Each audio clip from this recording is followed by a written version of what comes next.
Hey, what's happening? Welcome back to The Ball Perspective. On your way in the door, go ahead and touch the like button, hit subscribe if you've never subscribed, and touch the notification bell so you get updates when we upload new content. Let's talk.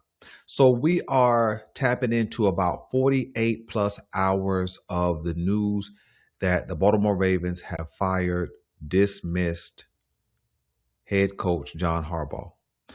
And the rumor mill hasn't stopped. The narratives have not stopped. And I don't expect them to until around Saturday when playoff teams begin to play ball, because that will be the bigger conversation, right? Although John Harbaugh may get hired by his new team long before the playoffs are done, which I expect him to within the next week or so, I think a lot of the shock will have worn off. I think a lot of the conversation will have worn off, and a new conversation will be born. We'll talk about that in another video.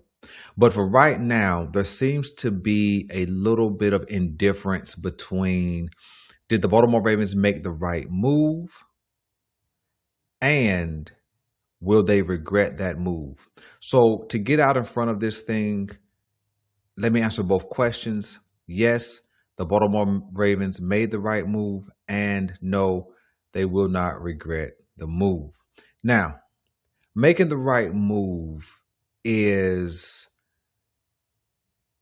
one of those questions that you're going to have to wait for results, okay?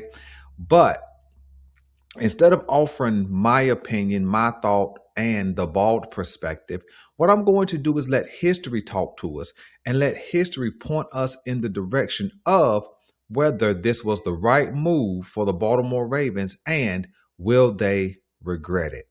All right.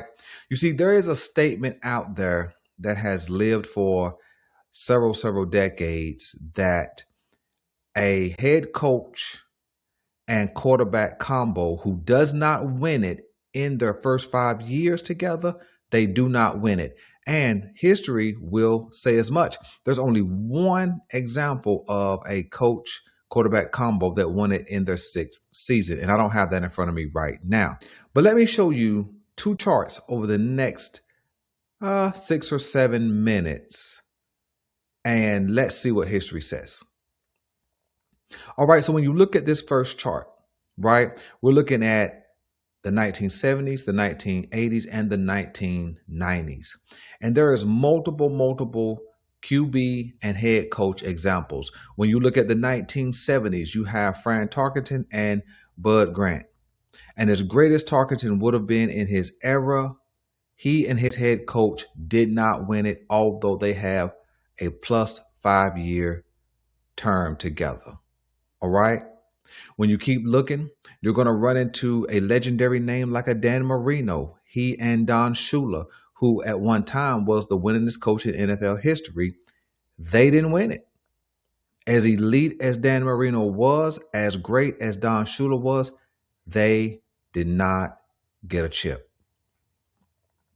All right. When you keep looking at this list, you're going to run into a name like a John Elway, who, if I'm remembering correctly, went to a total of 5 Super Bowls, but he and Dan Reeves never won it together. Never won it. He won 2 late in his career, but that QB head coach combination couldn't deliver a chip. When you look at the great Jim Kelly of Buffalo Bill fame, he and Marv Levy never won it.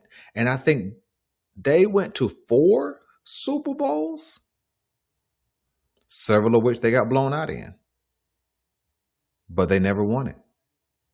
And so when you look at this span of time, there's multiple examples, names I didn't even name, multiple examples that say, hey, history is factual.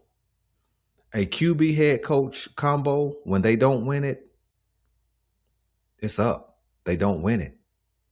But let's not stop there. Let's not stop in what seems like ancient history.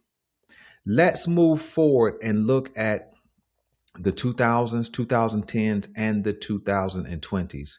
Let's look at a couple of examples in that era as well. And so when we take a look at the 2000s, you have Donovan McNabb and Andy Reid never won it.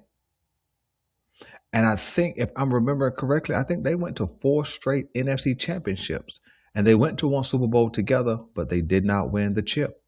When you look at a guy like a Phillip Rivers and Noah Turner, never won the chip.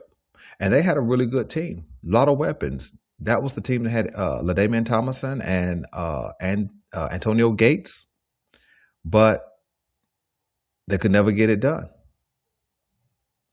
You have Matt Ryan and Mike Smith, never won it. And you know, Matt Ryan was the quarterback of the Atlanta Falcons who got to the Super Bowl and was up, was it 28-3 or something like that? And got walked down by the Patriots and left with no ring.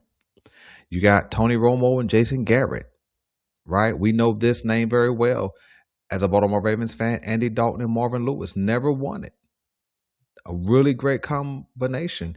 And once they added AJ Green to that duo, man, that was a triple threat, but they never could win it. You got Kirk Cousins on this list. You got Derek Carr on this list. You almost forget about Derek Carr. Now, he wasn't elite, but he's just on this list because he and his head coach never got it done.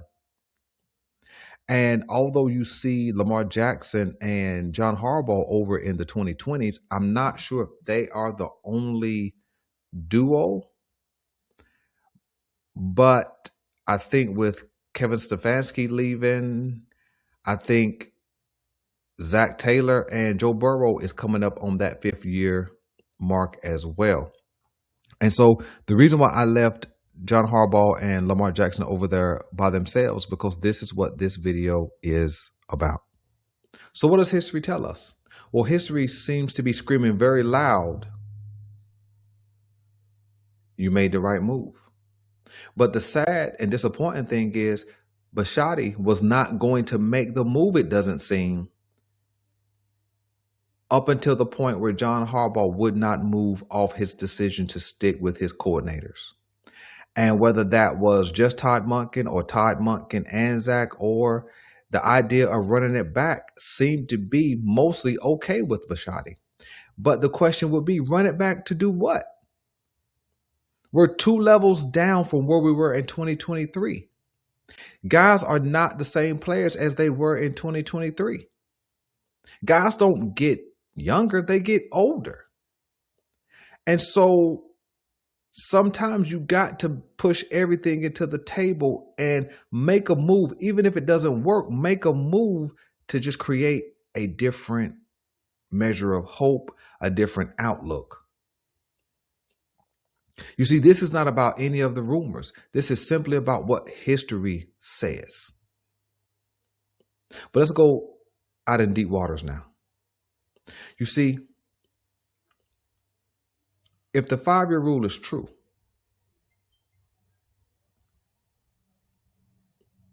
that means John Harbaugh and Lamar Jackson's time together should have been up at the end of the 2023 season.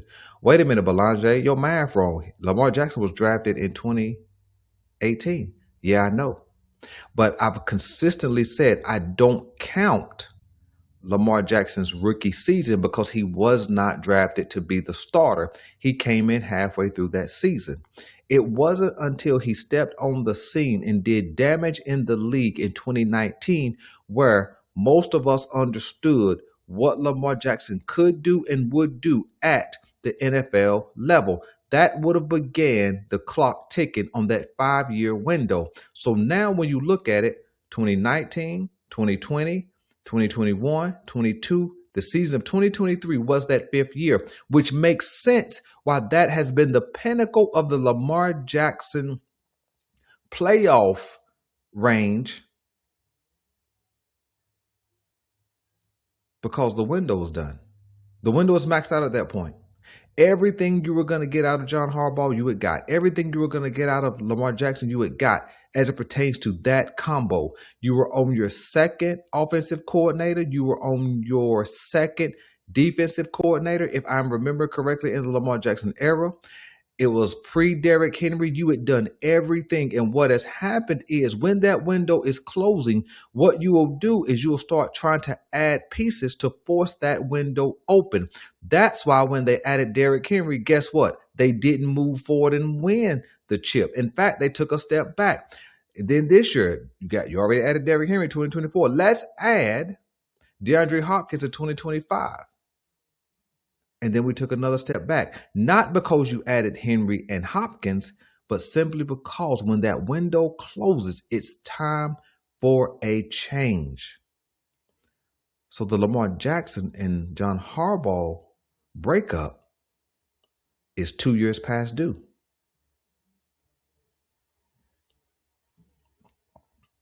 And so history says it had to happen. Because there is no historical evidence in the 55 years of information that we spanned from 1970 all the way to 2025. Now it's 2026. You're looking at 56 years. So unless somebody breaks that trend in the 2026 season, it will continue. And I think the duo that's up next, like I mentioned earlier, is Joe Burrow and Zach Taylor. I think this will be their 5th complete year. Unless Zach Taylor got there in 2020 and then their 5 years is already up as well. So listen, you guys let me know what you think. Right decision, wrong decision, and can we lean on history to speak to us and let us know that, hey, the right decision was made regardless of allegation, finger pointing, name calling, blame gaming. And until next time, I'm out.